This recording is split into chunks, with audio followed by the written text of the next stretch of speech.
नमस्ते, मेरा नाम है याज्ञवल्क्य। विधानसभा में क्वांटिफाइबल डाटा आयोग का मसला उठा। प्रश्न उठाया अजय चंद्राकर ने।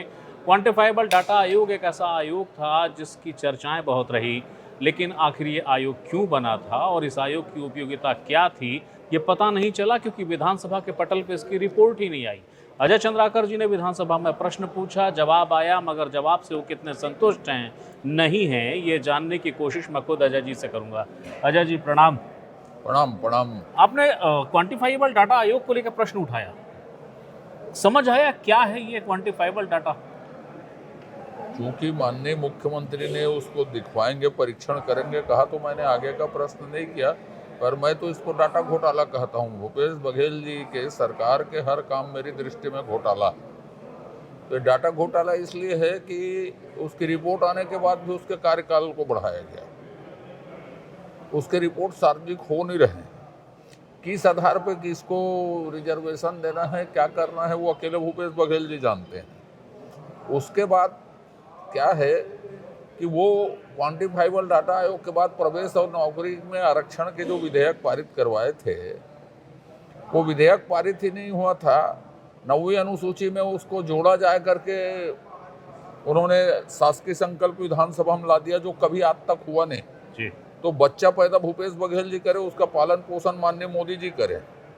ऐसी राजनीति उस क्वांटिफाइबल डाटा आयोग के माध्यम से चुनाव के लिए हथियार बनाने के लिए की गई थी, पूरे फर्जी काम को जी। और इसलिए उसकी कोई विश्वसनीयता नहीं हो, संदिग्ध मामला है। उसमें जो भी 1,75,00,000 व्यय हुआ है वो सब डाटा घोटाला है।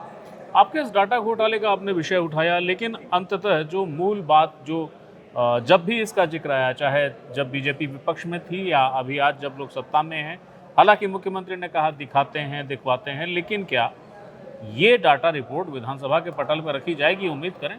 निश्चित रूप से ये कोई देश की सुरक्षा या विदेश नीति से जुड़ा मामला नहीं है जिसको सार्वजनिक न किया जाए। छत्तीसगढ़ के समाज के सभी वर्गों को जानने का अधिकार है कि डाटा आयोग की रिपोर्ट में आखिर ऐसा क्या जादुई बात है जिसको वो छिपाने की कोशिश भूपेश बघेल द्वारा की गई। बहुत बहुत शुक्रिया। ये थे अजय चंद्राकर, तेज तर्रार वरिष्ठ विधायक अजय चंद्राकर। जब कहते हैं तो ऐसा कहते हैं कि सामने वाला शून्य हो जाए, शब्द शून्य हो जाए। कई बार विपक्ष कहता है संज्ञा शून्य कर देते हैं अजय, आपने उनके तेवर देखे होंगे। बहरहाल मसला ये कि क्वांटिफाइबल डाटा आयोग का जिक्र एक बार फिर सामने आया है, इस दावे के साथ कि मामले को देखा जाएगा। अजय जी को उम्मीद है कि डाटा सदन के पटल पर रखा जाएगा और तभी ये स्पष्ट हो पाएगा कि आखिरकार ये डाटा सार्वजनिक क्यों नहीं हुआ।